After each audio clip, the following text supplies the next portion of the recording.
This tutorial will guide you through generating QR stickers in the Machineric platform. Log into your account. Go to the stock list. Locate the chosen machine. Click the three-dot menu. Click Generate QR Sticker. You will be taken to the generated sticker. The sticker displays key machine information, includes a link to your website, and directs customers straight to the listing. Our QR sticker prints out values that do not change, but does not print the price.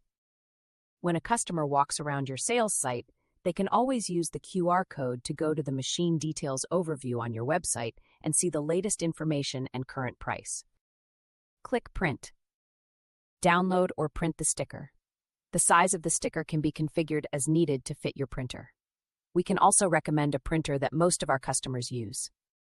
Alternatively, you can generate QR stickers directly from the machine details page.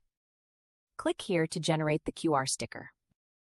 You have now learned how to generate QR stickers in the Machineric platform. Thank you for watching.